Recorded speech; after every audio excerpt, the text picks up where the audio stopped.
안녕하십니까, 책돌이입니다. 오늘 소개해드릴 책은 한 발짝 밖에 자유가 있다입니다. 저자는 마이클 A. 싱어, 출판사는 정신세계사입니다. 바로 본문을 보도록 하겠습니다. 이거 참 기억이 나질 않네. 뭐였더라? 젠장. 그녀가 저기 오고 있네. 뭐더라? 셀리였나? 바로 어제 들었는데 내가 왜 이러지? 이거 참 난감하네. 알고 있겠지만 당신의 머릿속에서는 한시도 끊임없이 마음의 독백이 이어지고 있다. 그것은 꼬리에 꼬리를 물고 끝없이 이어진다. 당신은 그것이 왜 거기서 그렇게 주절주절 거리는지 궁금해한 적이 있는가? 이 마음의 소리를 잠시 관찰해 볼 때 가장 먼저 깨닫게 되는 것은 이것이 한시도 입을 다물지 않는다는 것이다. 내버려 두면 그것은 그저 밑도 끝도 없이 짓거려댄다. 어떤 사람이 혼잣말을 계속 주절거리면서 어슬렁거리는 모습을 상상해보자. 당신은 그가 이상한 사람이라고 생각할 것이다. 입 좀 다물어. 잠 좀 자자. 넌 말을 안 하면 죽냐? 이런 식으로는 조금도 그 입을 막을 수 없다. 이 끊임없는 짓거림에서 자신을 해방시키는 최선의 길은 거기서 물러나서 그것을 객관적으로 바라보는 것이다. 그 목소리를 그저 그 속에 누군가가 있어서 당신에게 말하는 것처럼 느껴지게 만드는 소리 기계라고 생각하라. 그것에 대해서 생각하지 말고 그저 지켜만 보라. 이것이 무슨 말을 하든지 그것은 모두 똑같은 말일 뿐이다. 상냥한 말을 하든 정냄이 없는 말을 하든 조속한 말을 하든 고상한 말을 하든 하나도 다를 게 없다. 그래봤자 모두가 마찬가지로 머릿속에서 짓거리는 하나의 목소리일 뿐이다. 사실 이 목소리로부터 떨어져 있는 유일한 방법은 그 말의 내용에 신경을 쓰지 않는 것이다. 그것이 말하는 어떤 것은 나이고 어떤 것은 내가 아니라고 느끼지 말라. 말하는 그것은 결코 당신이 아니다. 당신은 목소리를 듣고 있는 그이다. 당신은 그것이 짓거리는 것을 알아차리는 자이다. 그것이 짓거릴 때 당신은 그 소리를 듣는다. 그렇지 않은가? 그것에게 지금 안녕하고 말하게 하라. 그것을 몇 번 되풀이 해보라. 속으로 크게 소리쳐보라. 자신이 속에서 안녕하고 말하는 게 들리는가? 물론 들린다. 짓거리는 목소리가 있고 그 목소리가 짓거리는 것을 알아차리는 당신이 있다. 문제는 목소리가 안녕하고 말하는 것을 알아차리기는 쉽지만 그 목소리가 무슨 말을 하든 상관없이 말하는 것은 목소리이고 듣는 것이 당신임을 알아차리는 것이 어렵다는 것이다. 목소리가 말하는 것은 그 어느 것도 당신이 아니다. 우리가 어떤 세 가지 대상을 바라보고 있다고 가정해보자. 예컨대 화분과 사진과 책. 누가 이렇게 묻는다. 이 중에 어느 게 당신이죠? 그러면 당신은 이렇게 대답한다. 어느 것도 아니죠. 나는 내 앞에 놓인 저것들을 바라보는 사람입니다. 당신이 내 앞에 무엇을 갖다 놓든 상관없어. 난 언제나 그것을 바라보는 자일 테니까. 알겠는가? 이것은 이런저런 대상을 인식하는 주체에 관한 이야기다. 내면의 목소리를 듣는 것도 마찬가지다. 그것이 무슨 말을 하든지 그 내용은 아무런 상관이 없다. 당신은 그것을 인식하는 자이다. 그것이 말하는 것 중 어떤 것은 자신이고 어떤 것은 자신이 아니라고 생각하는 순간 당신은 객관성을 놓쳐버린다.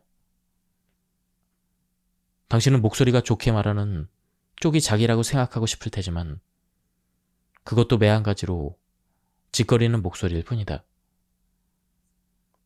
그것이 하는 말이 아무리 마음에 쏙 든다 해도 그것은 당신이 아니다.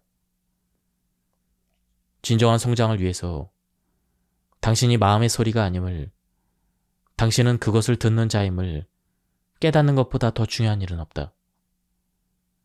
이것을 이해하지 못하면 당신은 목소리가 말하는 온갖 것들 중에 무엇이 진짜 자신인지를 알아내려고 끙끙댈 것이다. 사람들은 자신을 찾기 위한 노력이라는 이름하에 온갖 변화를 경험한다. 그들은 이 목소리들 중에서 자신의 인격 중에서 어느 측면이 진정한 자신인지를 밝혀내려고 애쓴다. 그 대답은 간단하다. 어느 것도 아니다. 객관적으로 관찰해보면 당신은 목소리가 하는 대부분의 말들이 아무런 의미도 없음을 알게 될 것이다. 대부분은 그저 시간과 에너지의 낭비일 뿐이다. 사실을 말하자면 삶의 대부분은 당신의 마음이 삶에 대해서 짓거리는 말과는 전혀 상관없이 당신의 통제력을 훨씬 넘어선 힘의 흐름에 따라 전개될 것이다. 그것은 잠자리에 누워서 내일 아침에 해가 뜨게 할 건지 말 건지를 결심해야 한답시고 고민하는 것과 같다. 변하지 않는 것은 태양이 떴다가 친다는 것이다. 이 세상에는 무수한 일들이 일어나고 있다. 그것에 대해서 얼마든지 당신이 원하는 바를 생각해 볼 수는 있겠지만 삶은 변함없이 펼쳐질 것이다. 사실 당신의 생각이 이 세상에 미치는 힘은 당신이 희망하는 것보다 훨씬 미미하다. 객관적인 눈으로 자신의 모든 생각을 잘 들여다보면 그 대부분의 생각이 정말 아무런 의미가 없음을 깨달을 것이다. 그것은 당신을 제외하고는 어떤 사물이나 사람에게도 아무런 영향을 미치지 못한다.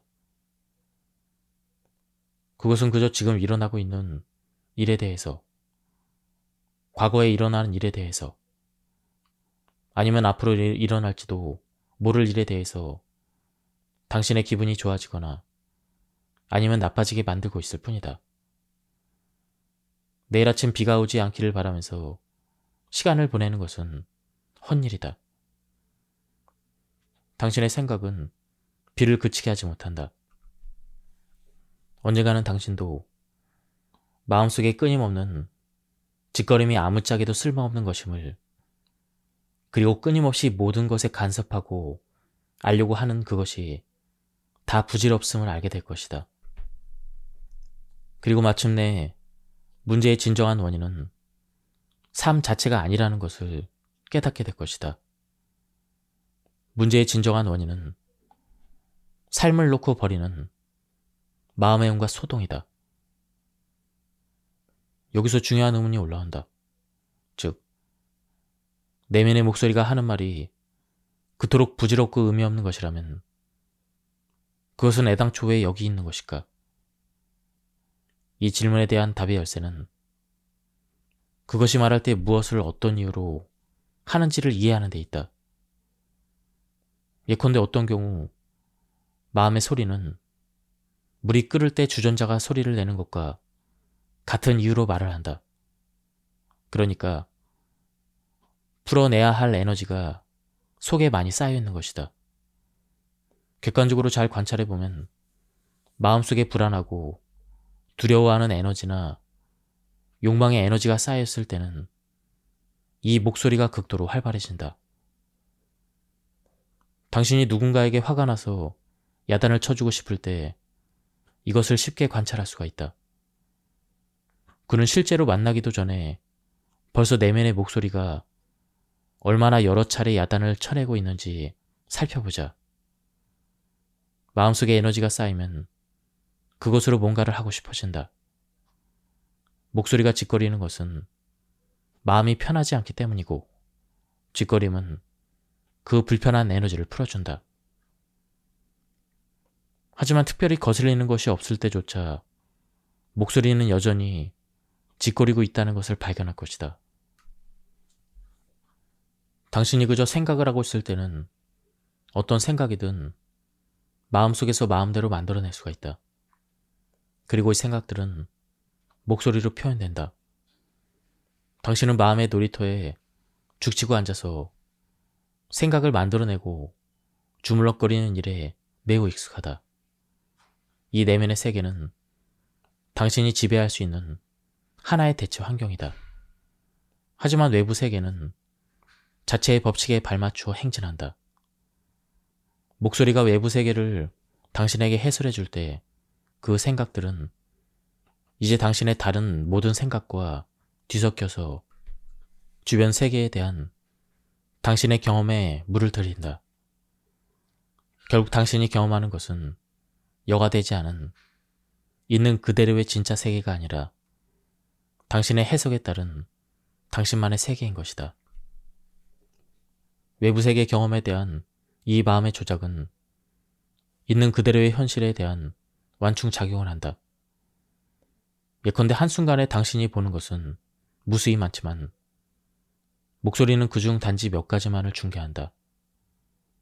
마음속에서 거론되는 것들은 당신에게 중요한 것들이다. 이 미묘한 사전 처리 과정을 통해 당신은 당신의 현실 경험이 마음에 잘 맞아 떨어지게끔 조작할 수 있게 된다. 사실 당신의 인식은 현실 그 자체가 아니라 마음이 만들어낸 현실의 모조품을 경험하는 것이다. 이것을 매우 유심히 관찰해야 한다. 왜냐하면 바로 그것이 당신이 끊임없이 버리고 있는 지식이기 때문이다. 겨울에 외출했다가 추워서 몸이 떨리면 목소리가 말한다. 아, 춥다. 이 말이 무슨 도움이 되는가? 춥다는 사실은 이미 알고 있었다. 추위를 경험하고 있는 것은 바로 당신이다. 목소리는 왜 그것을 당신에게 말하고 있는가? 그것은 마음속에다 세상을 재창조하기 위한 것이다. 세상을 통제할 수 없어도 마음은 통제할 수 있기 때문이다. 그 때문에 마음속으로 짓거리는 것이다. 세상을 원하는 대로 바꾸지는 못해도 그것을 마음속으로 말하고 판단하고 불평하고 그것에 대해서 어떻게 할 것인지를 결정할 수가 있다. 그것은 당신에게 아직 힘이 있다는 느낌이 들게 한다. 몸이 추위를 느낄 때 기온을 바꿔놓기 위해서 당신이 할 수 있는 일은 없다. 하지만 마음이 추워라고 말하면 집에 거의 다 왔어. 조금만 가면 돼. 이렇게 다독거릴 수가 있다. 그러면 기분이 한결 나아진다. 생각의 세계에는 경험을 조절하기 위해 할 수 있는 일이 많이 있다. 그러니까 당신은 외부 세계를 내부에다 재창조한다. 그리고 마음속에서 살아간다. 그런데 이것을 그만두기로 한다면 어떻게 될까?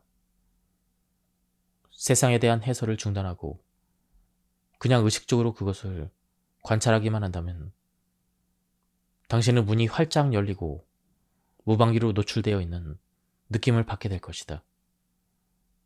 그것은 다음에 어떤 일이 일어날지를 전혀 예상할 수 없는 데다 마음은 당신을 돕는 일에 너무 익숙해져 있기 때문이다.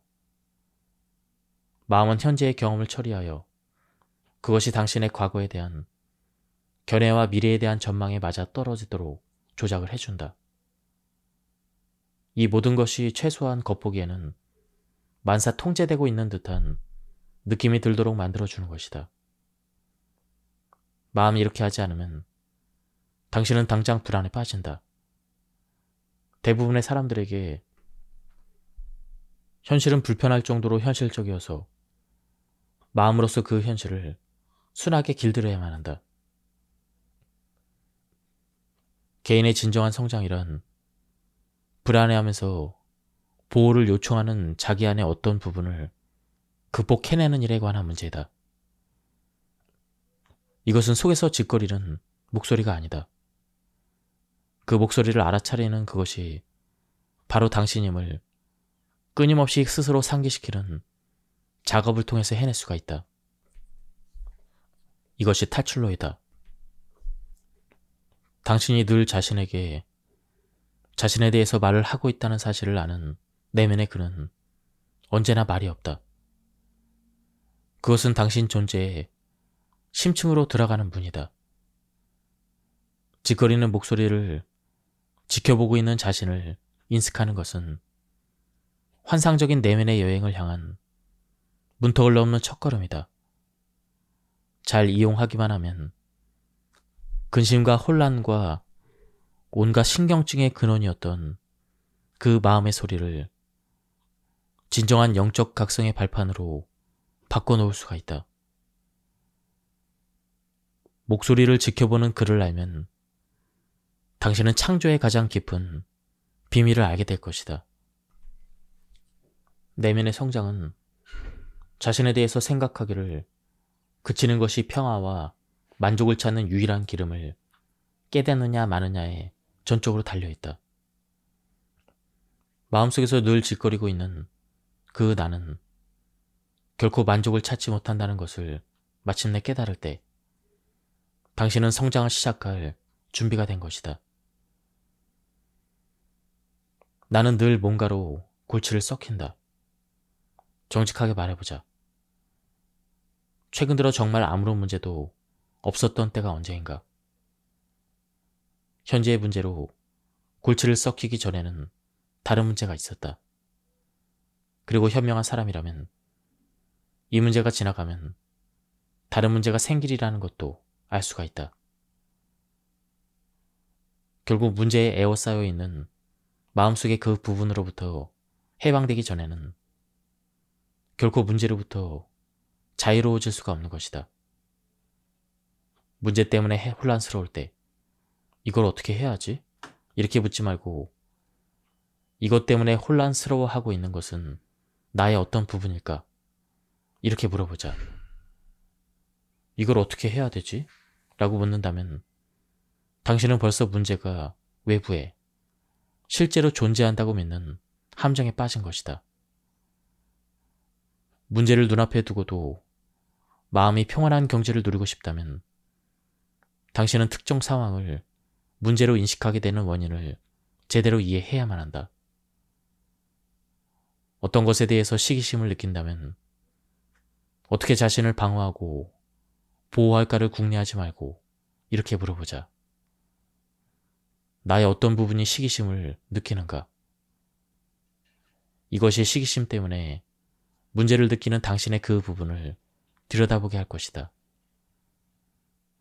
문제를 느끼는 부분이 분명히 보이면 이렇게 물어보자. 이것을 보는 것은 누구일까? 이 마음의 혼란을 누가 인식하고 있는 걸까?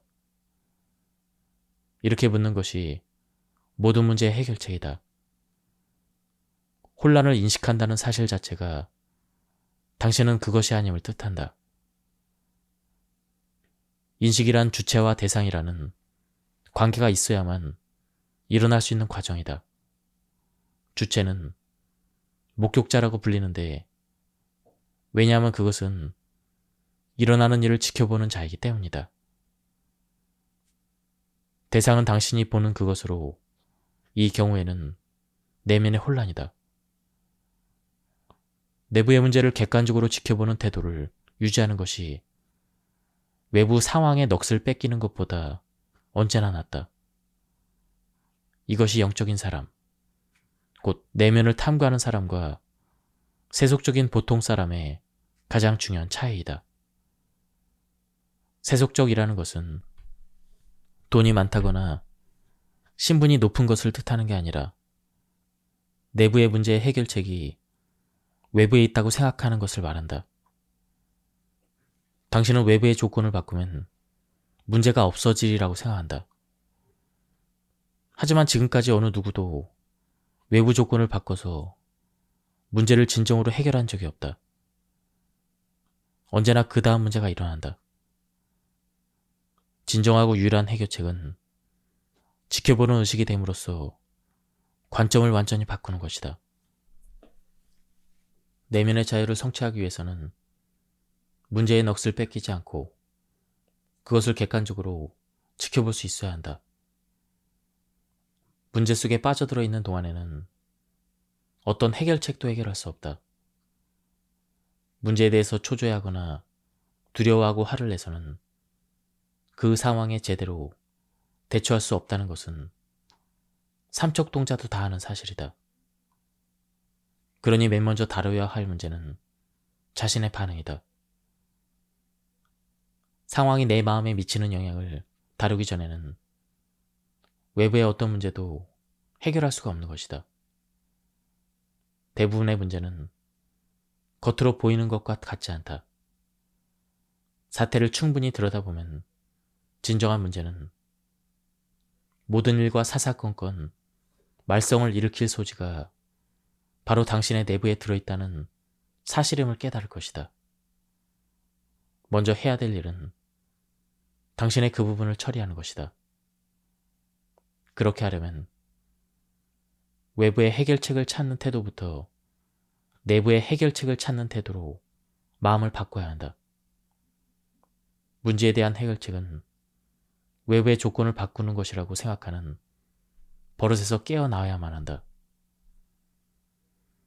당신의 문제에 대한 영구적이고 유일한 해결책은 내면으로 들어가서 현실과 온갖 말썽을 일으키는 당신의 그 부분을 해방시키는 것이다. 그러고 나면 그 나머지 것은 어떻게 처리해야 할지를 확연히 알게 된다. 모든 것을 문제로 삼는 당신의 그 부분을 풀어놓는 방법이 실제로 있다. 그것은 불가능한 것처럼 보이지만 그렇지 않다. 삶의 통 속으로부터 빼내올 수 있는 당신의 존재에 어떤 부분이 실제로 있다. 당신은 시기를 느끼거나 화를 내는 자신을 볼 수가 있다. 그것에 대해서 생각하거나 분석할 필요가 없다. 이 모든 것을 보는 것은 누구인가? 마음속의 이 변화를 누가 인식하는가? 계약원 말할 때마다 신경질이 나라고 말할 때 신경질이 나는 것을 당신은 어떻게 알고 있는가? 당신은 거기에 있고 거기서 일어나는 일을 보기 때문에 신경질이 나는 것을 아는 것이다. 이 감정과 당신 사이에는 분리가 있다. 당신은 그런 것을 알아차리는 그이다. 일단 그러한 의식의 자리를 찾아내기만 하면 마음의 혼란을 쓸어낼 수가 있다. 지켜보는 것으로서 그 작업을 시작하자. 당신이 거기서 일어나는 일을 인식하고 있음을 그저 알아차리라. 그것은 쉽다. 그러면 당신은 자신이 온갖 강점과 약점을 다 가진 한 인간의 인격을 목격하고 있음을 깨달을 것이다. 그것은 마치 어떤 사람과 함께 있는 것과도 같이 느껴질 것이다. 실제로 당신은 룸메이트와 함께 살고 있다고 말할 수도 있다. 당신의 룸메이트를 만나고 싶다면 잠시 완전한 침묵 속으로 홀로 자신 속에 앉아 있어 보라. 당신은 그럴 권리가 있다. 그것은 당신의 내면 세계이니까. 하지만 거기에는 침묵은 없고 끊임없는 짓거림만 있을 뿐이다. 내가 왜 이런 짓을 하고 있지? 해야 할 더 중요한 일이 있는데 말이야. 이건 시간 낭비야. 이 안에는 나밖에 아무도 없어. 이게 다 뭔 짓이야. 당신의 룸메이트가 바로 나타난다.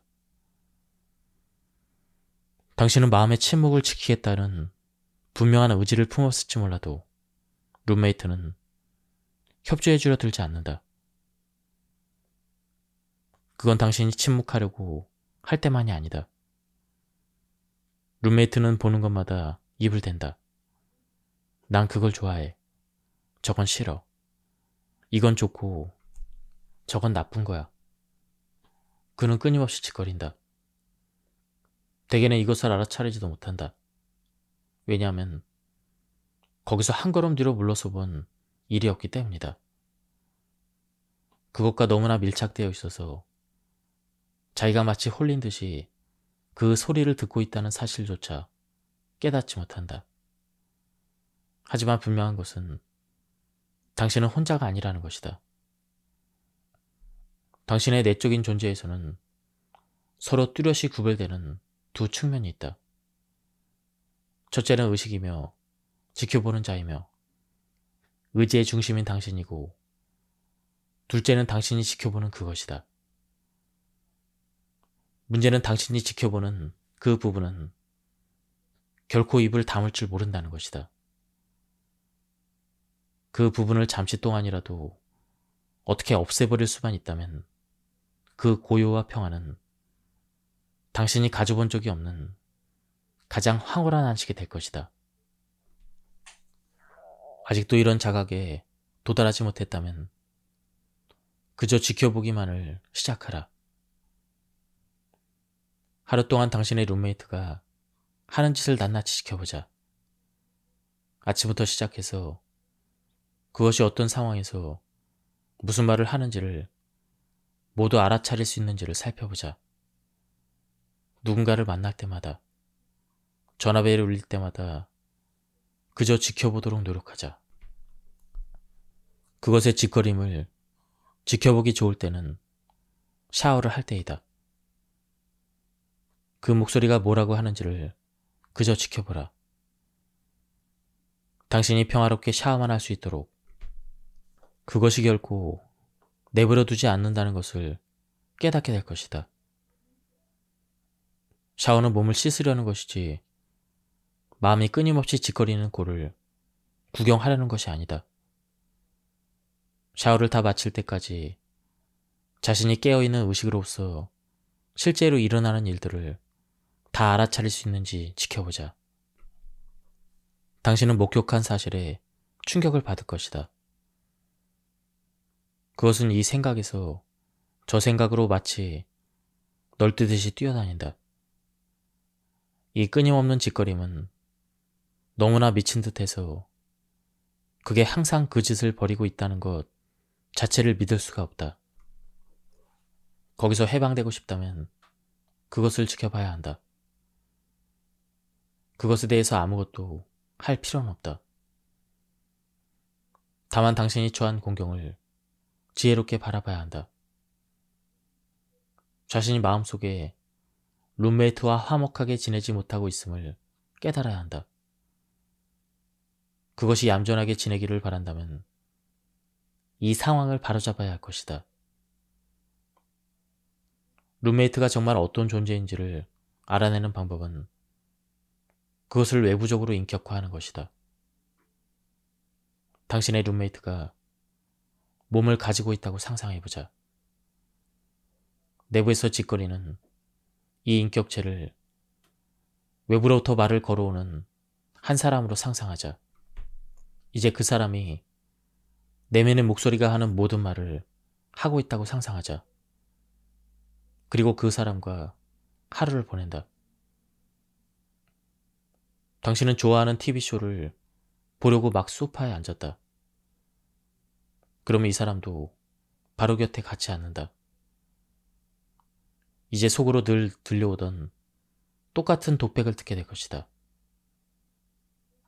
다만 이제 그것은 당신 곁에 앉아서 독백을 늘어놓는다. 아래층 불 껐어? 가서 확인해보는 게 좋겠다. 지금은 안 돼. 좀 이따가. 저걸 마저 봐야 돼. 아니야, 지금 해. 그러니까 전기세가 그렇게 많이 나오지. 당신은 이 모든 것을 지켜보면서 앉아서 말없이 놀라움에 빠진다. 옆에 앉은 사람은 조금 있다가 또 말씨름을 벌인다. 야, 먹을 거 없어? 피자 좀 먹었으면 좋겠는데. 피자는 지금 먹을 수가 없어. 사러 가려면 너무 멀어. 하지만 지금 배고픈걸? 언제 뭘 좀 먹지? 놀랍게도 이 불안증 환자 같은 말씨름은 하염없이 꼬리를 물고 이어진다. 요가 전통의 위대한 스승인 라마나 마하리시는 내면의 자유를 얻기 위해서는 진지하게 끊임없이 자신에게 나는 누구인가라고 물어봐야만 한다고 했다. 그는 이것이야말로 경전을 읽는 것보다, 주문을 외우는 것보다, 성지순례를 하는 것보다 더 중요하다고 가르쳤다. 그저 나는 누구인가? 눈에 보이는 이것을 누가 보는가? 귀에 들리는 이것을 누가 듣는가? 인식한다는 것을 누가 인식하는가? 나는 누구인가? 하고 물어보라. 당신은 밤마다 잠속에서 꿈을 꾼다. 누가 꿈을 꾸는가? 꿈을 꾼다는 것은 무엇을 의미하는가? 당신은 이렇게 대답한다. 글쎄, 그건 마음속에 영화가 상영되는데 내가 그것을 보고 있는 것과 같죠? 누가 본다고? 제가 보죠. 거울을 들여다보던 그 당신 말인가요? 이 글을 읽고 있는 그 당신이 거울을 들여다보고 꿈을 꾼다는 말인가? 잠에서 깨면 당신은 자신이 꿈을 꿨다는 것을 알고 있다. 거기에는 지속적으로 이어지는 존재의 인식이 있다. 라마나 마하리시는 아주 단순한 질문을 던지고 있다. 눈에 보이는 그것을 누가 보는가? 귀에 들리는 그것을 누가 듣는가? 꿈을 누가 꾸는가? 거울 속을 누가 들여다보는가? 이 모든 경험을 누가 하고 있는가? 여기서 그저 정직하게, 직관적으로 대답해 보려고 애쓴다면 당신은 그저 이렇게 대답하게 될 것이다. 저예요. 그건 나예요. 내가 이 안에서 이 모든 것을 경험하고 있죠. 이것이 당신이 발견한 최선의 대답이다. 눈앞의 대상이 당신이 아니라는 것은 사실 간단히 알 수가 있다. 그것은 전형적인 주체 대상의 문제이다. 대상을 바라보고 있다는 것은 주체인 당신이다. 그러므로 우주의 모든 대상을 일일이 다 따져서 그것들이 모두 당신이 아니라고 할 필요도 없다. 그저 간단히 일반화해서 당신이 어떤 것을 바라보는 자라면 그 어떤 것은 당신이 아니라고 말할 수가 있다. 그러니 무엇이 당신이 아닌지는 단숨에 알 수가 있다. 당신은 외부 세계가 아니다. 당신은 안에서 세상을 내다보고 있는 그이다. 여기까지는 쉽다. 이제 우리는 최소한 외부의 무수한 사물들을 제거했다. 하지만 그렇다면 당신은 누구란 말인가? 가만히 살펴보면 외부의 사물이 모두 사라져도 당신은 여전히 안에서 온갖 느낌을 경험하고 있다는 것을 깨닫게 된다. 당신이 얼마나 많은 두려움을 느끼는지를 생각해보자. 불만과 때로는 분노도 느낄 것이다. 그런데 이런 느낌들을 누가 느낄까? 당신은 이번에도 이렇게 대답을 한다. 저요. 잘 대답했다. 똑같은 나라는 존재가 외부 세계와 내면의 감정을 경험하는 것이다. 자각몽이라 불리는 종류의 꿈이 있다. 자각몽 속에서는 자신이 꿈을 꾸고 있다는 것을 인식한다. 꿈속에서 날고 있다면 당신은 이렇게 생각한다. 야, 이것 봐. 나는 꿈을 꾸고 있어. 저쪽으로 한번 날아가 볼까? 실제로 당신은 자신이 꿈속에서 날고 있고 그 꿈을 꾸고 있다는 것을 알아차릴 정도로 의식이 매우 멀쩡하다. 이것은 꿈에 홀딱 빠져드는 보통 꿈과는 사뭇 다르다. 이 차이는 일상 속에서 자신의 경험을 인식하고 있음을 인식하는 것과 못하는 것의 차이와도 같다. 인식하는 자로서 있을 때는 주변의 사건 속에 홀딱 빠져들지 않는다. 대신 당신은 자신이 그 사건과 생각과 감정을 경험하고 있는 자임을 속에서 늘 인식하고 있다.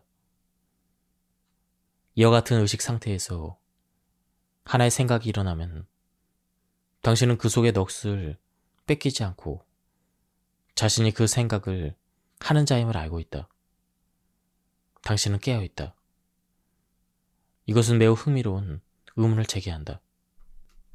만약 당신이 이 모든 것을 경험하는 내면의 존재라면 이처럼 다양한 인식의 수준들이 존재하는 이유는 무엇일까? 참 나의 인식 속에 자리 잡고 있을 때 당신은 깨어있다. 참 나의 자리에 깊이 자리 잡고 경험하는 모든 것을 의식적으로 경험하고 있지 않을 때는 당신은 어디에 있을까? 우리 의식의 중심이 참나의 인식으로부터 집중한 대상 속에서 미화가 되어버리는 과정을 살펴보는 데는 TV의 비유가 안성맞춤이다. 다른 점은 TV의 정신이 뺏긴 채 거실에 앉아있는 대신 당신의 생각과 감정과 외부 세계의 형상들이 등장하는 마음의 화면에 주의를 뺏긴 채 의식의 중심에 앉아있는 것이다. 육체적인 감각의 세계에 의식이 집중되면 그것은 당신을 그 안으로 불러들인다. 그러면 감정적, 정신적인 반응이 당신을 더욱 안으로 불러들인다. 그렇게 되면 당신은 더 이상 참나의 자리에 중심을 잡고 앉아있지 않는다. 당신은 마음의 TV 속으로 빨려 들어간 것이다. 이 마음의 TV쇼를 한번 들여다보자. 거기에는 늘 사용되고 있는 배경의 습관적인 생각이 있다. 이 습관적인 생각은 거의 변하지 않는다. 자기 집 거실 공간이 그런 것처럼 평소의 습관적인 생각은 당신에게 익숙하고 편안하다. 당신은 또 약간의 두려움과 약간의 사랑과 약간의 불안감 같은 바탕에 깔려있는 감정도 가지고 있다.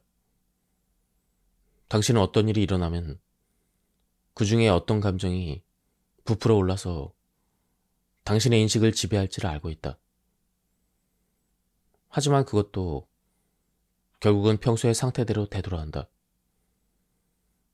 당신은 이것을 너무나 잘 알고 있기 때문에 이런 소란을 일으킬 일이 생기지 않게 하려고 마음이 매우 분주하다. 사실 당신은 생각과 감정과 신체 감각의 세계를 통제하느라고 너무나 바쁜 나머지 자신이 그 안에 있다는 사실조차 모르고 있다. 이것이 대부분의 사람들의 평소 상태이다. 이처럼 헤매고 있을 때 당신은 생각과 감정과 감각이라는 대상 속에 완전히 빠져 있어서 자기라는 주체를 인식하지 못하는 것이다. 지금 당신은 마음의 TV쇼를 보면서 의식의 중심 자리에 앉아 있다. 하지만 의식을 미혹하는 재미있는 대상들이 너무나 많아서 당신은 그 속으로 빠져들지 않을 수가 없다. 그것은 압도적이고 입체적이다.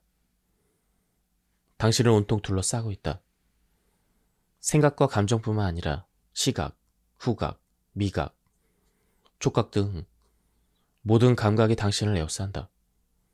하지만 당신은 모든 대상을 내려다보면서 정말 고요히 앉아있다. 태양이 대상을 비추듯 빛을 비춰주기 위해 하늘의 자기 자리를 떠날 필요가 없듯 의식도 형상과 생각과 감정이라는 대상들의 인식을 비추기 위해서 자신의 자리를 떠날 필요가 없다. 다시 중심을 잡고 싶다면 일단 속으로 안녕하고 그저 반복해서 말을 건네라. 그러면서 당신이 그 생각을 인식하고 있음을 알아차리라. 인식하고 있다고 생각하지 말라. 그것은 또 다른 생각일 뿐이다. 그저 편안하게 안녕이라는 말이 마음속으로 메아리쳐서 들려오는 것을 알아차리기만 하라. 거기가 의식의 중심이다. 당신은 20대인데 애인과 헤어지게 됐다고 가정하자. 당신은 시리에 빠져서 혼자 집안에 처박혀서 지낸다. 청소할 기운도 없어서 집안은 엉망진창이다. 잠자리에서 일어나지도 못하고 늘 잠만 잔다. 대부분의 사람들이 살다가 이런 때를 겪는다. 헤어날 길도 없이 영원히 그렇게 살 것만 같다. 그런데 어느 날 갑자기 전화가 걸려온다. 석 달 전에 당신을 차버렸던 바로 그 애인이다. 그 애인이 다시 나를 만나고 싶어 한다고 말을 하고 있다. 이제 당신의 기분은 어떤가? 정말이지 이불을 박차고 일어나서 집안을 청소하고 샤워를 하고 얼굴에 화색을 되찾는데 시간이 얼마나 걸리겠는가? 그것은 순식간이다. 전화기를 내려놓는 순간 당신은 기운이 충만해진다. 어떻게 이런 일이 벌어질까? 당신은 완전히 기진맥진하지 않았는가? 몇 달 동안이나 기운이 하나도 없었다. 그런데 순식간에 당신을 벌떡 일으켜놓는 에너지가 난데없이 솟아난 것이다. 이처럼 엄청난 에너지의 전환은 쉽게 무시해버릴 수 없는 그런 일인 것이다. 이 모든 에너지가 대체 어디서 솟아난 것일까? 식사나 잠자는 습관이 갑자기 바뀐 것도 아니다. 그런데도 애인이 왔을 때는 밤새도록 이야기를 나누다가 새벽에는 일출을 보러 나가기까지 한다. 당신은 전혀 피곤하지 않다. 둘은 다시 합쳐졌고 손에 손을 잡은 채 넘치는 기쁨을 어쩔 줄 모른다. 이 모든 에너지가 어디서 솟아난 것일까? 잘 살펴본다면 발견하게 될 것은 바로 당신의 내부에 엄청난 에너지가 숨어 있다는 것이다. 우리가 좌절했을 때 기운이 없는 이유가 바로 기가 막힌다는 것이다. 에너지가 흐르는 통로가 되어주는 중추도 있다. 그것을 닫으면 에너지가 없어진다. 그것을 열면 에너지가 넘친다. 우리 안에는 다양한 에너지의 중추들이 있지만 그 닫힘과 열림을 우리가 직관적으로 가장 잘 느끼는 것은 가슴의 중추이다. 당신은 누군가를 사랑한다고 하자. 그 앞에서는 자신이 활짝 열려 있다는 것을 느낄 수가 있다. 그를 신뢰하기 때문에 당신의 벽이 사라지고 그것이 큰 에너지를 느끼게 해준다. 하지만 그가 당신을 싫어하는 것을 했다면 다음에 만났을 때 당신은 기분이 그리 고양되지 않을 것이다. 그것은 당신이 가슴을 닫아버렸기 때문이다. 가슴은 에너지의 중추로서 열리기도 하고 닫히기도 한다. 요가 수행자들은 이 에너지 중추를 차크라라고 부른다. 가슴의 중추를 닫아버리면 에너지가 들어오지 못한다. 에너지가 못 들어오면 어둠이 생긴다. 얼마나 단단히 닫혀 있는가에 따라 당신은 엄청난 혼란을 겪기도 하고 무기력에 빠지기도 한다. 사람들은 종종 이 두 상태 사이를 오가게 된다. 그러다가 애인에게 아무런 잘못이 없다는 사실을 깨닫게 되거나 만족스러운 사과를 받는다면 가슴이 다시 열린다. 그러면 당신은 다시 에너지로 넘치고 사랑이 다시 흐르기 시작한다. 당신이 알아야 될 한 가지는 열면 에너지를 받고 닫으면 에너지를 막는다는 것이다. 이제 당신은 자신이 그 에너지를 원하는지 않는지를 결정해야 한다. 얼마나 고양된 기분을 누리고 싶은가? 얼마나 많은 사랑을 느끼고 싶은가? 당신을 열려있게 하는 아주 간단한 방법이 있다. 닿지 않기만 하면 된다. 그것은 이렇게 간단하다. 당신이 해야 될 일은 단지 자신이 열려있기를 기꺼이 원하는지 아니면 닫을 필요가 있는 것인지를 결정하는 것이다. 진정으로 열려있기를 원한다면 사랑과 열의를 느낄 때 주의 깊게 살펴보자. 이 기분을 얼마나 언제나 느끼지 못하는지를 자신에게 물어보자. 그것은 왜 다시 사라져야 하는가?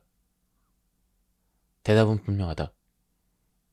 당신이 가슴을 닫기로 마음먹었기 때문에 사라지는 것이다. 그렇게 닫음으로써 당신은 사실 열림과 사랑을 느끼지 않기로 마음먹고 있다는 것이다. 삶에서 가장 중요한 것은 당신 내면의 에너지다. 늘 지쳐있고 의욕이 하나도 없다면 삶은 아무런 재미도 없다. 하지만 언제나 고양되어 있고 기운이 충만해 있다면 나날의 매 순간이 짜릿한 흥분의 경험이 될 것이다. 이것을 배우라. 명상을 통해 깨어있는 의식을 통해서 그리고 의지를 통한 노력으로 에너지 중추가 열려있게 하는 법을 배울 수가 있다. 그저 이완하고 풀어놓음으로써 말이다. 삶을 사랑한다면 마음을 닫아 걸어야 할 것은 아무것도 없다. 당신이 마음을 닫아야 할 대상은 아무데도 아무것도 없다. 예, 지금까지 이 책에 대한 리뷰를 모두 마쳤습니다. 네, 여기까지 들어주셔서 감사합니다. 오늘 리뷰를 마치도록 하겠습니다. 감사합니다. 안녕하십니까, 책돌이입니다. 오늘 소개해드릴 책은 한 발짝밖에 자유가 있다입니다. 저자는 마이클 A. 싱어, 출판사는 정신세계사입니다. 바로 본문을 보도록 하겠습니다. 이거 참 기억이 나질 않네. 뭐였더라? 젠장. 그녀가 저기 오고 있네. 뭐더라? 셀리였나? 바로 어제 들었는데 내가 왜 이러지? 이거 참 난감하네. 알고 있겠지만 당신의 머릿속에서는 한시도 끊임없이 마음의 독백이 이어지고 있다. 그것은 꼬리에 꼬리를 물고 끝없이 이어진다. 당신은 그것이 왜 거기서 그렇게 주절주절 거리는지 궁금해한 적이 있는가? 이 마음의 소리를 잠시 관찰해 볼 때 가장 먼저 깨닫게 되는 것은 이것이 한시도 입을 다물지 않는다는 것이다. 내버려 두면 그것은 그저 밑도 끝도 없이 짓거려댄다. 어떤 사람이 혼잣말을 계속 주절거리면서 어슬렁거리는 모습을 상상해보자. 당신은 그가 이상한 사람이라고 생각할 것이다. 입 좀 다물어. 잠 좀 자자. 넌 말을 안 하면 죽냐? 이런 식으로는 조금도 그 입을 막을 수 없다. 이 끊임없는 짓거림에서 자신을 해방시키는 최선의 길은 거기서 물러나서 그것을 객관적으로 바라보는 것이다. 그 목소리를 그저 그 속에 누군가가 있어서 당신에게 말하는 것처럼 느껴지게 만드는 소리 기계라고 생각하라. 그것에 대해서 생각하지 말고 그저 지켜만 보라. 이것이 무슨 말을 하든지 그것은 모두 똑같은 말일 뿐이다. 상냥한 말을 하든 정냄이 없는 말을 하든 조속한 말을 하든 고상한 말을 하든 하나도 다를 게 없다. 그래봤자 모두가 마찬가지로 머릿속에서 짓거리는 하나의 목소리일 뿐이다. 사실 이 목소리로부터 떨어져 있는 유일한 방법은 그 말의 내용에 신경을 쓰지 않는 것이다.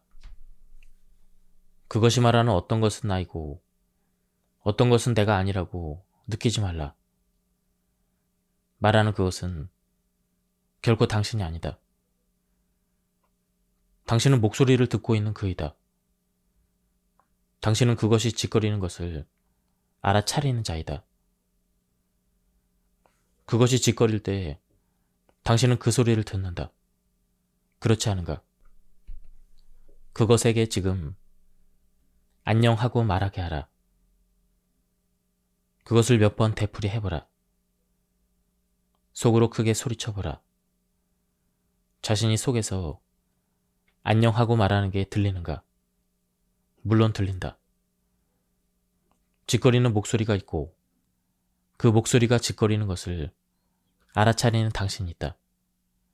문제는 목소리가 안녕하고 말하는 것을 알아차리기는 쉽지만 그 목소리가 무슨 말을 하든 상관없이 말하는 것은 목소리이고 듣는 것이 당신임을 알아차리는 것이 어렵다는 것이다. 목소리가 말하는 것은 그 어느 것도 당신이 아니다. 우리가 어떤 세 가지 대상을 바라보고 있다고 가정해보자. 예컨대 화분과 사진과 책. 누가 이렇게 묻는다. 이 중에 어느 게 당신이죠? 그러면 당신은 이렇게 대답한다. 어느 것도 아니죠. 나는 내 앞에 놓인 저것들을 바라보는 사람입니다. 당신이 내 앞에 무엇을 갖다 놓든 상관없어. 난 언제나 그것을 바라보는 자일 테니까. 알겠는가? 이것은 이런저런 대상을 인식하는 주체에 관한 이야기다. 내면의 목소리를 듣는 것도 마찬가지다. 그것이 무슨 말을 하든지 그 내용은 아무런 상관이 없다. 당신은 그것을 인식하는 자이다. 그것이 말하는 것 중 어떤 것은 자신이고 어떤 것은 자신이 아니라고 생각하는 순간 당신은 객관성을 놓쳐버린다. 당신은 목소리가 좋게 말하는 쪽이 자기라고 생각하고 싶을 테지만 그것도 매한가지로 짓거리는 목소리일 뿐이다. 그것이 하는 말이 아무리 마음에 쏙 든다 해도 그것은 당신이 아니다. 진정한 성장을 위해서 당신이 마음의 소리가 아님을, 당신은 그것을 듣는 자임을 깨닫는 것보다 더 중요한 일은 없다. 이것을 이해하지 못하면 당신은 목소리가 말하는 온갖 것들 중에 무엇이 진짜 자신인지를 알아내려고 끙끙댈 것이다. 사람들은 자신을 찾기 위한 노력이라는 이름하에 온갖 변화를 경험한다. 그들은 이 목소리들 중에서 자신의 인격 중에서 어느 측면이 진정한 자신인지를 밝혀내려고 애쓴다. 그 대답은 간단하다. 어느 것도 아니다. 객관적으로 관찰해보면 당신은 목소리가 하는 대부분의 말들이 아무런 의미도 없음을 알게 될 것이다. 대부분은 그저 시간과 에너지의 낭비일 뿐이다. 사실을 말하자면 삶의 대부분은 당신의 마음이 삶에 대해서 짓거리는 말과는 전혀 상관없이 당신의 통제력을 훨씬 넘어선 힘의 흐름에 따라 전개될 것이다. 그것은 잠자리에 누워서 내일 아침에 해가 뜨게 할 건지 말 건지를 결심해야 한답시고 고민하는 것과 같다. 변하지 않는 것은 태양이 떴다가 진다는 것이다. 이 세상에는 무수한 일들이 일어나고 있다. 그것에 대해서 얼마든지 당신이 원하는 바를 생각해 볼 수는 있겠지만 삶은 변함없이 펼쳐질 것이다. 사실 당신의 생각이 이 세상에 미치는 힘은 당신이 희망하는 것보다 훨씬 미미하다. 객관적인 눈으로 자신의 모든 생각을 잘 들여다보면 그 대부분의 생각이 정말 아무런 의미가 없음을 깨달을 것이다. 그것은 당신을 제외하고는 어떤 사물이나 사람에게도 아무런 영향을 미치지 못한다. 그것은 그저 지금 일어나고 있는 일에 대해서, 과거에 일어나는 일에 대해서, 아니면 앞으로 일어날지도 모를 일에 대해서 당신의 기분이 좋아지거나 아니면 나빠지게 만들고 있을 뿐이다. 내일 아침 비가 오지 않기를 바라면서 시간을 보내는 것은 헛일이다. 당신의 생각은 비를 그치게 하지 못한다. 언젠가는 당신도 마음속에 끊임없는 짓거림이 아무짝에도 쓸모없는 것임을, 그리고 끊임없이 모든 것에 간섭하고 알려고 하는 그것이 다 부질없음을 알게 될 것이다. 그리고 마침내 문제의 진정한 원인은 삶 자체가 아니라는 것을 깨닫게 될 것이다. 문제의 진정한 원인은 삶을 놓고 버리는 마음의 온갖 소동이다. 여기서 중요한 의문이 올라온다. 즉, 내면의 목소리가 하는 말이 그토록 부질없고 의미 없는 것이라면 그것은 애당초 왜 여기 있는 것일까? 이 질문에 대한 답의 열쇠는 그것이 말할 때 무엇을 어떤 이유로 하는지를 이해하는 데 있다. 예컨대 어떤 경우 마음의 소리는 물이 끓을 때 주전자가 소리를 내는 것과 같은 이유로 말을 한다. 그러니까 풀어내야 할 에너지가 속에 많이 쌓여 있는 것이다. 객관적으로 잘 관찰해보면 마음속에 불안하고 두려워하는 에너지나 욕망의 에너지가 쌓였을 때는 이 목소리가 극도로 활발해진다. 당신이 누군가에게 화가 나서 야단을 쳐주고 싶을 때 이것을 쉽게 관찰할 수가 있다. 그는 실제로 만나기도 전에 벌써 내면의 목소리가 얼마나 여러 차례 야단을 쳐내고 있는지 살펴보자. 마음속에 에너지가 쌓이면 그것으로 뭔가를 하고 싶어진다. 목소리가 짓거리는 것은 마음이 편하지 않기 때문이고, 짓거림은 그 불편한 에너지를 풀어준다.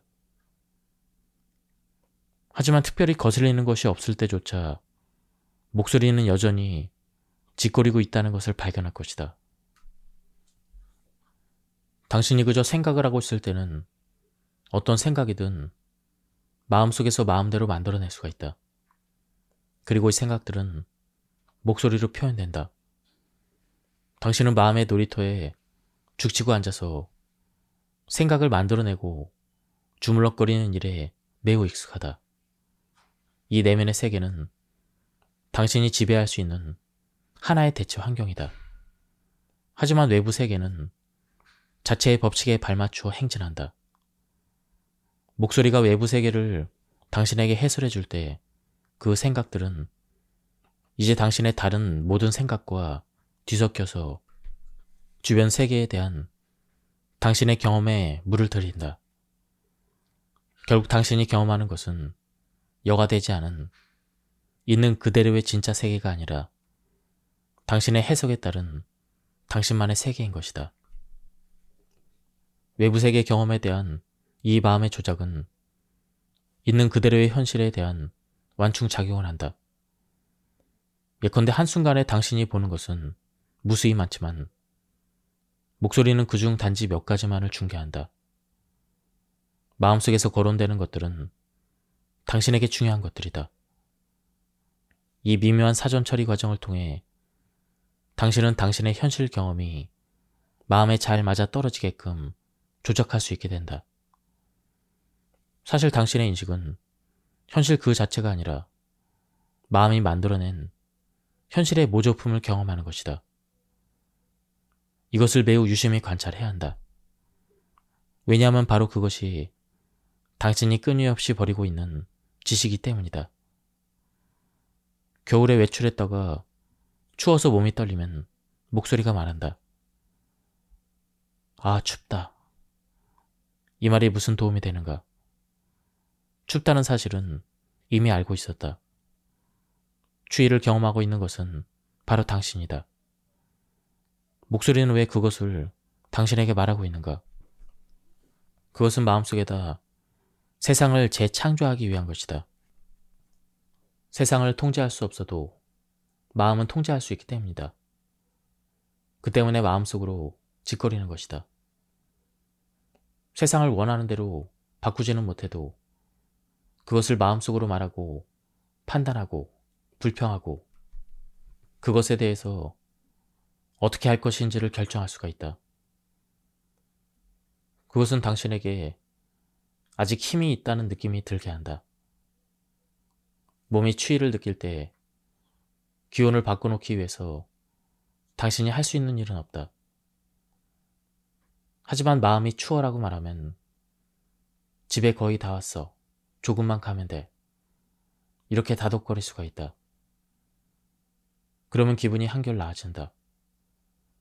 생각의 세계에는 경험을 조절하기 위해 할 수 있는 일이 많이 있다.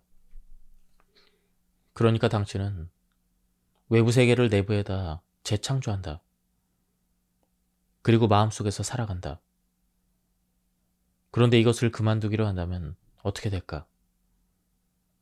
세상에 대한 해설을 중단하고 그냥 의식적으로 그것을 관찰하기만 한다면 당신은 문이 활짝 열리고 무방비로 노출되어 있는 느낌을 받게 될 것이다. 그것은 다음에 어떤 일이 일어날지를 전혀 예상할 수 없는 데다 마음은 당신을 돕는 일에 너무 익숙해져 있기 때문이다. 마음은 현재의 경험을 처리하여 그것이 당신의 과거에 대한 견해와 미래에 대한 전망에 맞아 떨어지도록 조작을 해준다. 이 모든 것이 최소한 겉보기에는 만사 통제되고 있는 듯한 느낌이 들도록 만들어주는 것이다.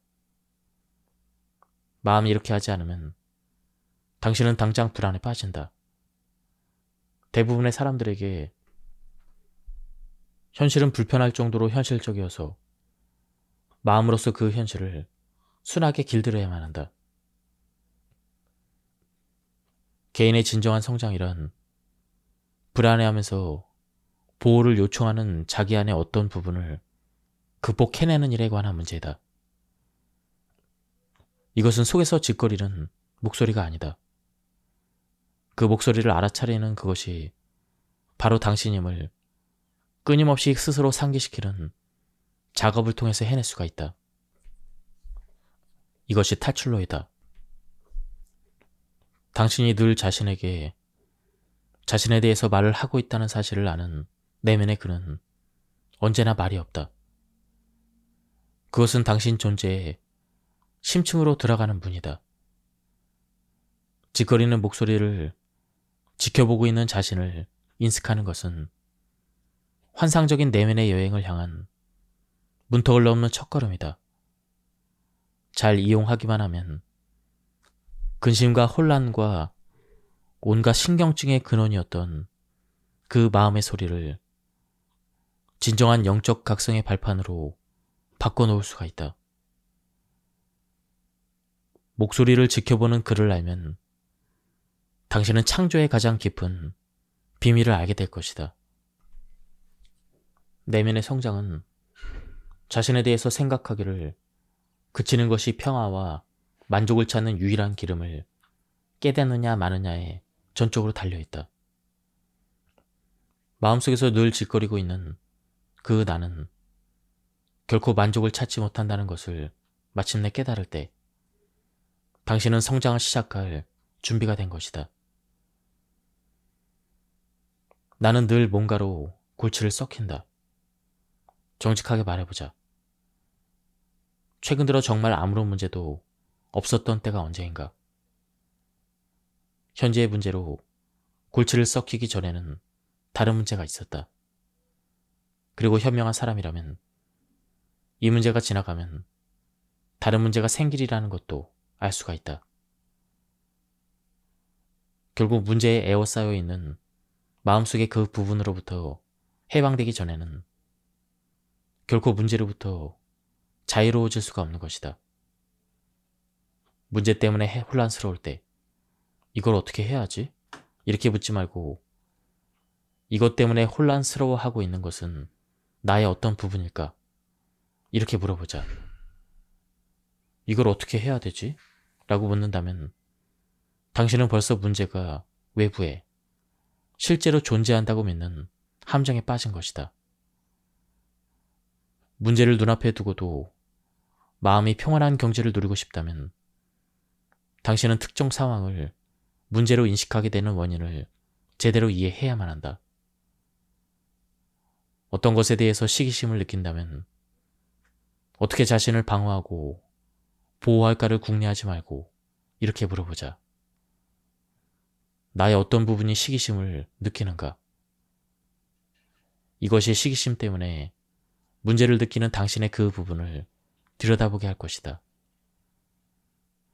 문제를 느끼는 부분이 분명히 보이면 이렇게 물어보자. 이것을 보는 것은 누구일까? 이 마음의 혼란을 누가 인식하고 있는 걸까? 이렇게 묻는 것이 모든 문제의 해결책이다. 혼란을 인식한다는 사실 자체가 당신은 그것이 아님을 뜻한다. 인식이란 주체와 대상이라는 관계가 있어야만 일어날 수 있는 과정이다. 주체는 목격자라고 불리는데 왜냐하면 그것은 일어나는 일을 지켜보는 자이기 때문이다. 대상은 당신이 보는 그것으로 이 경우에는 내면의 혼란이다. 내부의 문제를 객관적으로 지켜보는 태도를 유지하는 것이 외부 상황의 넋을 뺏기는 것보다 언제나 낫다. 이것이 영적인 사람, 곧 내면을 탐구하는 사람과 세속적인 보통 사람의 가장 중요한 차이이다. 세속적이라는 것은 돈이 많다거나 신분이 높은 것을 뜻하는 게 아니라 내부의 문제의 해결책이 외부에 있다고 생각하는 것을 말한다. 당신은 외부의 조건을 바꾸면 문제가 없어지리라고 생각한다. 하지만 지금까지 어느 누구도 외부 조건을 바꿔서 문제를 진정으로 해결한 적이 없다. 언제나 그 다음 문제가 일어난다. 진정하고 유일한 해결책은 지켜보는 의식이 됨으로써 관점을 완전히 바꾸는 것이다. 내면의 자유를 성취하기 위해서는 문제의 넋을 뺏기지 않고 그것을 객관적으로 지켜볼 수 있어야 한다.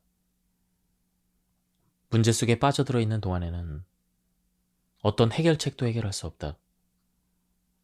문제에 대해서 초조해하거나 두려워하고 화를 내서는 그 상황에 제대로 대처할 수 없다는 것은 삼척동자도 다 아는 사실이다. 그러니 맨 먼저 다뤄야 할 문제는 자신의 반응이다. 상황이 내 마음에 미치는 영향을 다루기 전에는 외부의 어떤 문제도 해결할 수가 없는 것이다.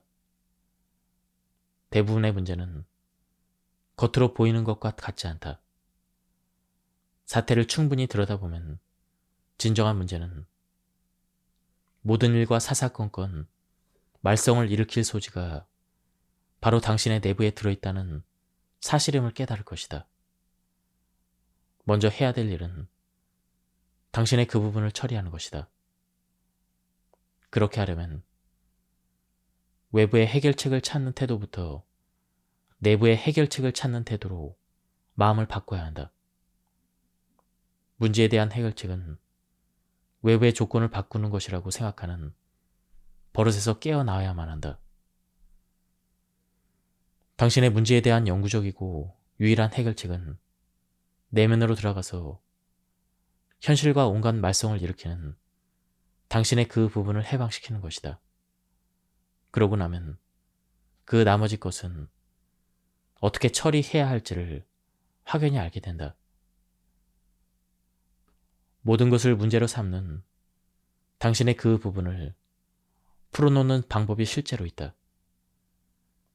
그것은 불가능한 것처럼 보이지만 그렇지 않다. 삶의 통 속으로부터 빼내올 수 있는 당신의 존재에 어떤 부분이 실제로 있다. 당신은 시기를 느끼거나 화를 내는 자신을 볼 수가 있다. 그것에 대해서 생각하거나 분석할 필요가 없다.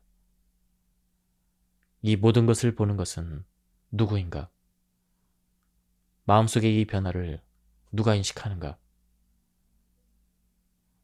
계약원 말할 때마다 신경질이 나라고 말할 때 신경질이 나는 것을 당신은 어떻게 알고 있는가?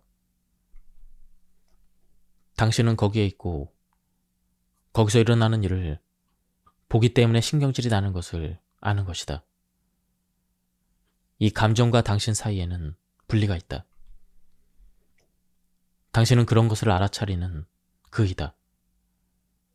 일단 그러한 의식의 자리를 찾아내기만 하면 마음의 혼란을 쓸어낼 수가 있다. 지켜보는 것으로서 그 작업을 시작하자. 당신이 거기서 일어나는 일을 인식하고 있음을 그저 알아차리라. 그것은 쉽다. 그러면 당신은 자신이 온갖 강점과 약점을 다 가진 한 인간의 인격을 목격하고 있음을 깨달을 것이다. 그것은 마치 어떤 사람과 함께 있는 것과도 같이 느껴질 것이다. 실제로 당신은 룸메이트와 함께 살고 있다고 말할 수도 있다. 당신의 룸메이트를 만나고 싶다면 잠시 완전한 침묵 속으로 홀로 자신 속에 앉아 있어 보라. 당신은 그럴 권리가 있다. 그것은 당신의 내면 세계이니까. 하지만 거기에는 침묵은 없고 끊임없는 짓거림만 있을 뿐이다. 내가 왜 이런 짓을 하고 있지? 해야 할 더 중요한 일이 있는데 말이야. 이건 시간 낭비야. 이 안에는 나밖에 아무도 없어. 이게 다 뭔 짓이야. 당신의 룸메이트가 바로 나타난다.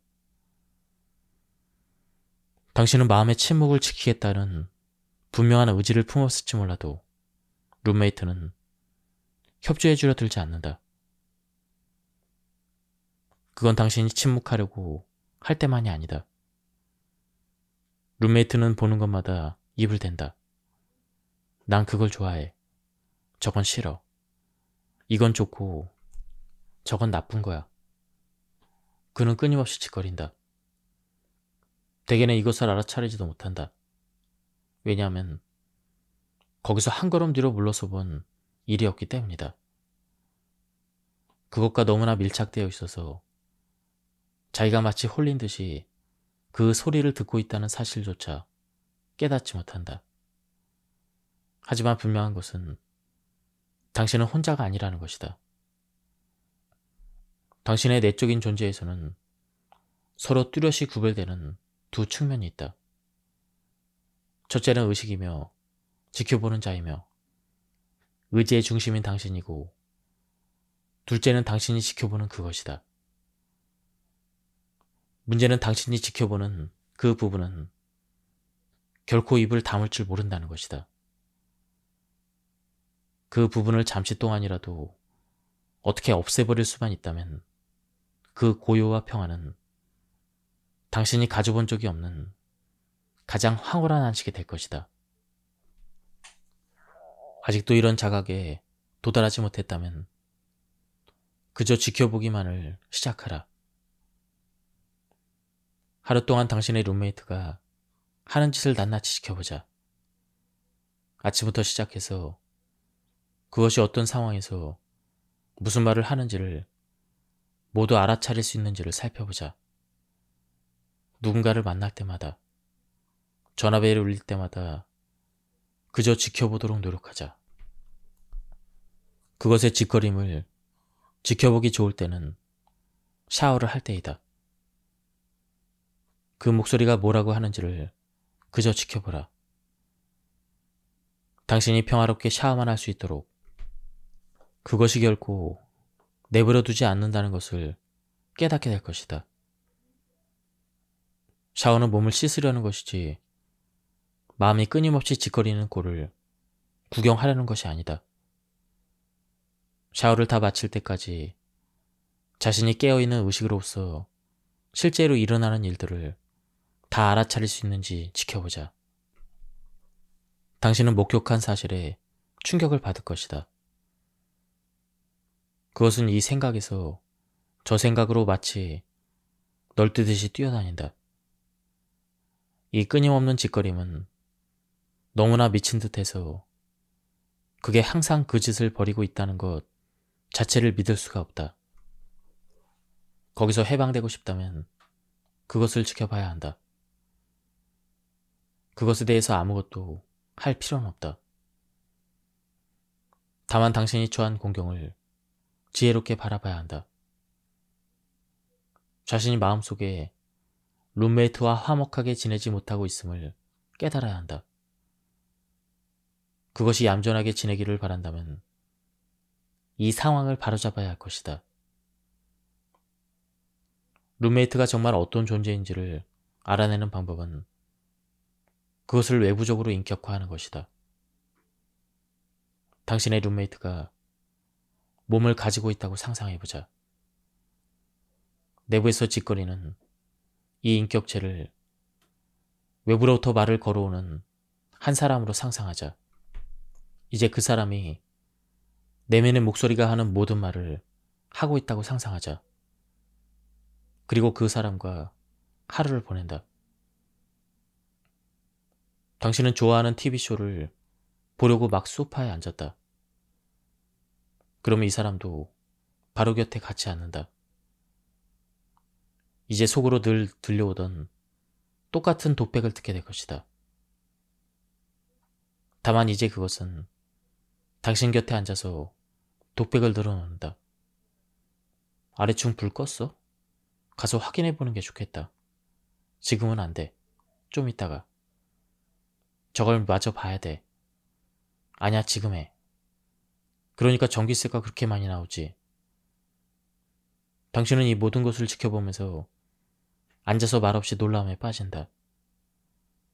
옆에 앉은 사람은 조금 있다가 또 말씨름을 벌인다. 야, 먹을 거 없어? 피자 좀 먹었으면 좋겠는데. 피자는 지금 먹을 수가 없어. 사러 가려면 너무 멀어. 하지만 지금 배고픈걸? 언제 뭘 좀 먹지? 놀랍게도 이 불안증 환자 같은 말씨름은 하염없이 꼬리를 물고 이어진다.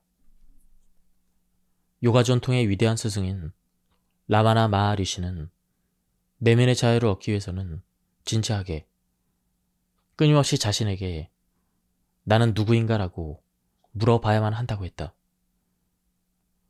그는 이것이야말로 경전을 읽는 것보다, 주문을 외우는 것보다, 성지순례를 하는 것보다 더 중요하다고 가르쳤다.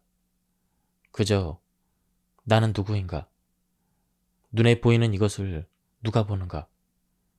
귀에 들리는 이것을 누가 듣는가? 인식한다는 것을 누가 인식하는가? 나는 누구인가? 하고 물어보라. 당신은 밤마다 잠속에서 꿈을 꾼다. 누가 꿈을 꾸는가? 꿈을 꾼다는 것은 무엇을 의미하는가? 당신은 이렇게 대답한다. 글쎄, 그건 마음속에 영화가 상영되는데 내가 그것을 보고 있는 것과 같죠? 누가 본다고? 제가 보죠. 거울을 들여다보던 그 당신 말인가요? 이 글을 읽고 있는 그 당신이 거울을 들여다보고 꿈을 꾼다는 말인가? 잠에서 깨면 당신은 자신이 꿈을 꿨다는 것을 알고 있다. 거기에는 지속적으로 이어지는 존재의 인식이 있다. 라마나 마하리시는 아주 단순한 질문을 던지고 있다. 눈에 보이는 그것을 누가 보는가? 귀에 들리는 그것을 누가 듣는가? 꿈을 누가 꾸는가? 거울 속을 누가 들여다보는가? 이 모든 경험을 누가 하고 있는가? 여기서 그저 정직하게, 직관적으로 대답해 보려고 애쓴다면 당신은 그저 이렇게 대답하게 될 것이다. 저예요. 그건 나예요. 내가 이 안에서 이 모든 것을 경험하고 있죠. 이것이 당신이 발견한 최선의 대답이다. 눈앞의 대상이 당신이 아니라는 것은 사실 간단히 알 수가 있다. 그것은 전형적인 주체 대상의 문제이다. 대상을 바라보고 있다는 것은 주체인 당신이다. 그러므로 우주의 모든 대상을 일일이 다 따져서 그것들이 모두 당신이 아니라고 할 필요도 없다. 그저 간단히 일반화해서 당신이 어떤 것을 바라보는 자라면 그 어떤 것은 당신이 아니라고 말할 수가 있다. 그러니 무엇이 당신이 아는지는 단숨에 알 수가 있다. 당신은 외부 세계가 아니다. 당신은 안에서 세상을 내다보고 있는 그이다. 여기까지는 쉽다. 이제 우리는 최소한 외부의 무수한 사물들을 제거했다. 하지만 그렇다면 당신은 누구란 말인가? 가만히 살펴보면 외부의 사물이 모두 사라져도 당신은 여전히 안에서 온갖 느낌을 경험하고 있다는 것을 깨닫게 된다. 당신이 얼마나 많은 두려움을 느끼는지를 생각해보자. 불만과 때로는 분노도 느낄 것이다. 그런데 이런 느낌들을 누가 느낄까? 당신은 이번에도 이렇게 대답을 한다. 저요. 잘 대답했다. 똑같은 나라는 존재가 외부 세계와 내면의 감정을 경험하는 것이다. 자각몽이라 불리는 종류의 꿈이 있다. 자각몽 속에서는 자신이 꿈을 꾸고 있다는 것을 인식한다. 꿈속에서 날고 있다면 당신은 이렇게 생각한다. 야, 이것 봐. 나는 꿈을 꾸고 있어. 저쪽으로 한번 날아가 볼까? 실제로 당신은 자신이 꿈속에서 날고 있고 그 꿈을 꾸고 있다는 것을 알아차릴 정도로 의식이 매우 멀쩡하다. 이것은 꿈에 홀딱 빠져드는 보통 꿈과는 사뭇 다르다.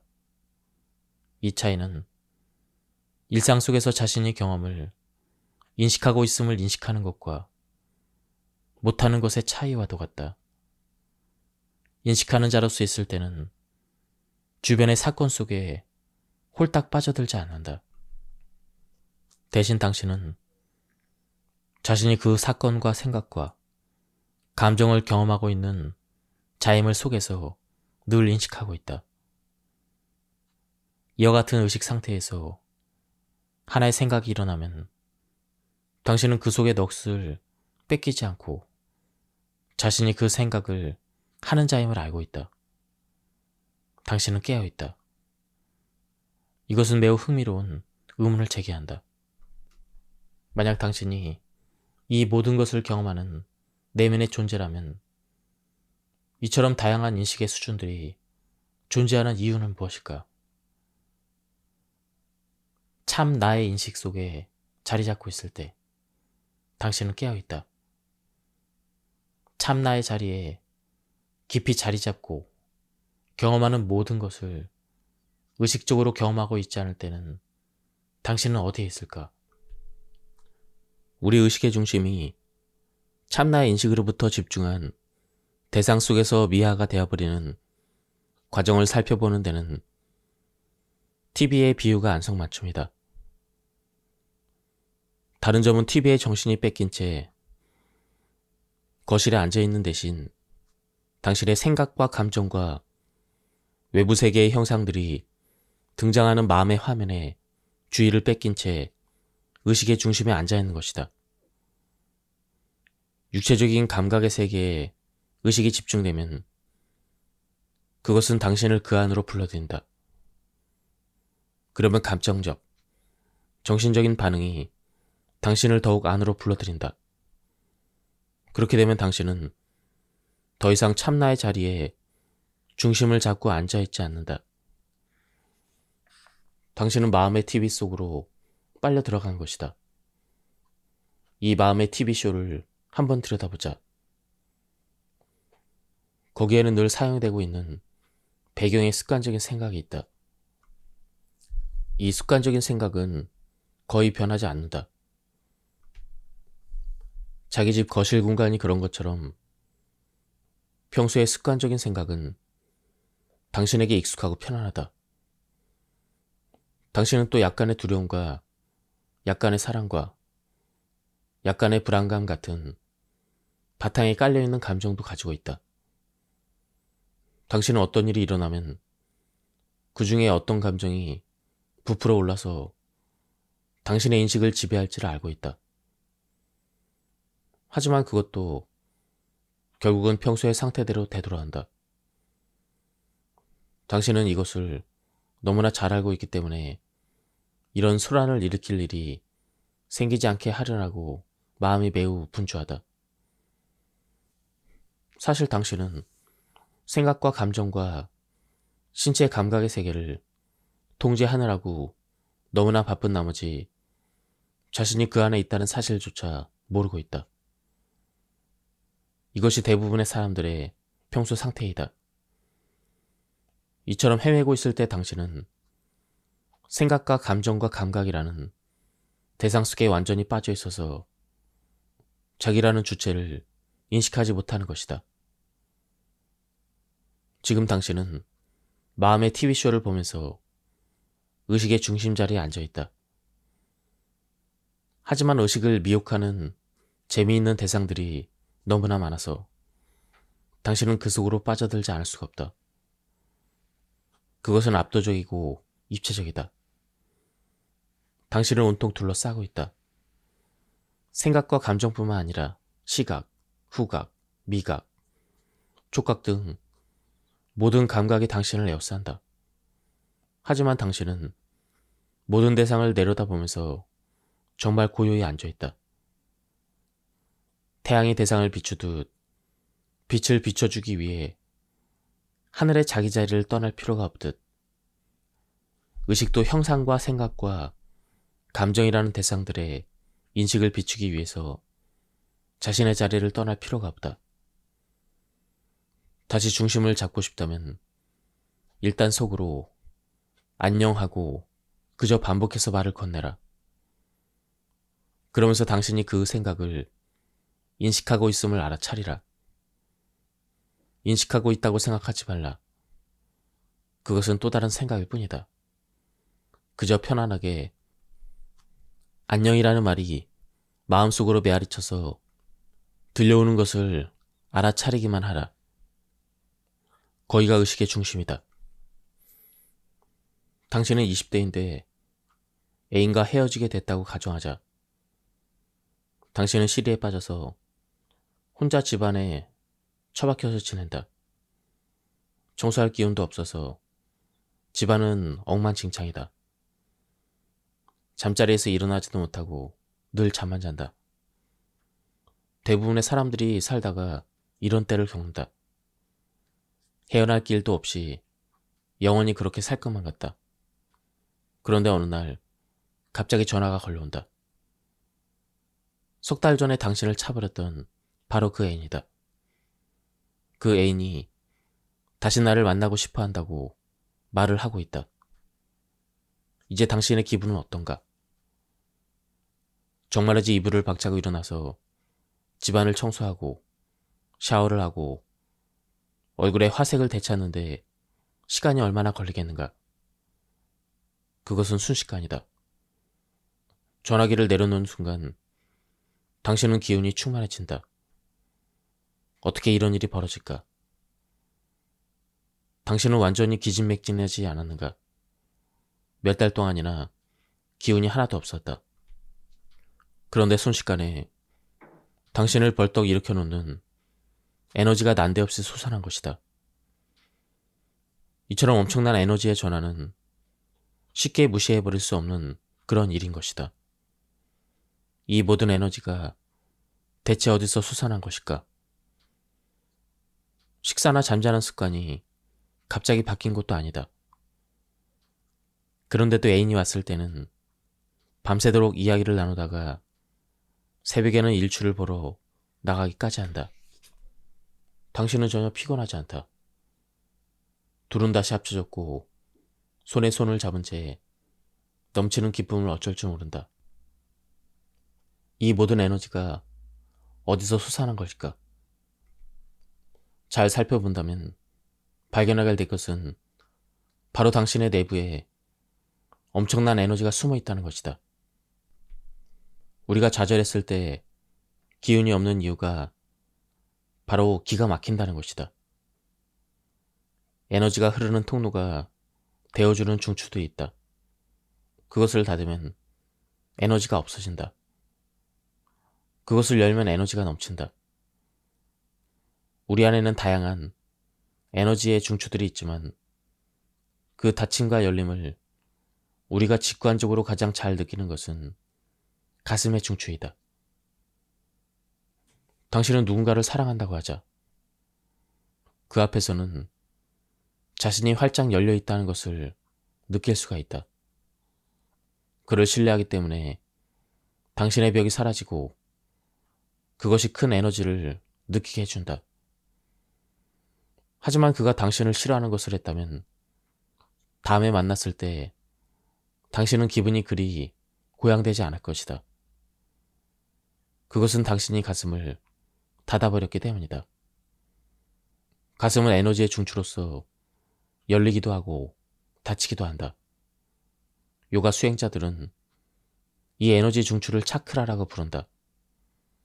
가슴의 중추를 닫아버리면 에너지가 들어오지 못한다. 에너지가 못 들어오면 어둠이 생긴다. 얼마나 단단히 닫혀 있는가에 따라 당신은 엄청난 혼란을 겪기도 하고 무기력에 빠지기도 한다. 사람들은 종종 이 두 상태 사이를 오가게 된다. 그러다가 애인에게 아무런 잘못이 없다는 사실을 깨닫게 되거나 만족스러운 사과를 받는다면 가슴이 다시 열린다. 그러면 당신은 다시 에너지로 넘치고 사랑이 다시 흐르기 시작한다. 당신이 알아야 될 한 가지는 열면 에너지를 받고 닫으면 에너지를 막는다는 것이다. 이제 당신은 자신이 그 에너지를 원하는지 않는지를 결정해야 한다.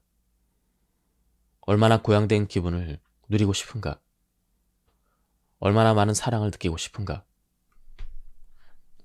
당신을 열려있게 하는 아주 간단한 방법이 있다. 닿지 않기만 하면 된다. 그것은 이렇게 간단하다.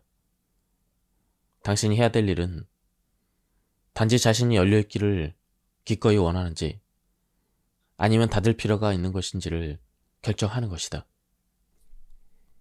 진정으로 열려있기를 원한다면 사랑과 열의를 느낄 때 주의 깊게 살펴보자.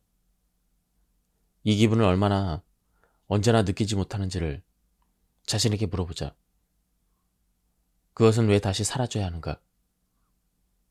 대답은 분명하다. 당신이 가슴을 닫기로 마음먹었기 때문에 사라지는 것이다. 그렇게 닫음으로써 당신은 사실 열림과 사랑을 느끼지 않기로 마음먹고 있다는 것이다. 삶에서 가장 중요한 것은 당신 내면의 에너지다. 늘 지쳐있고 의욕이 하나도 없다면 삶은 아무런 재미도 없다. 하지만 언제나 고양되어 있고 기운이 충만해 있다면 나날의 매 순간이 짜릿한 흥분의 경험이 될 것이다. 이것을 배우라. 명상을 통해 깨어있는 의식을 통해서 그리고 의지를 통한 노력으로 에너지 중추가 열려있게 하는 법을 배울 수가 있다. 그저 이완하고 풀어놓음으로써 말이다. 삶을 사랑한다면 마음을 닫아 걸어야 할 것은 아무것도 없다. 당신이 마음을 닫아야 할 대상은 아무것도 없다. 예, 지금까지 이 책에 대한 리뷰를 모두 마쳤습니다. 네, 여기까지 들어주셔서 감사합니다. 오늘 리뷰를 마치도록 하겠습니다. 감사합니다.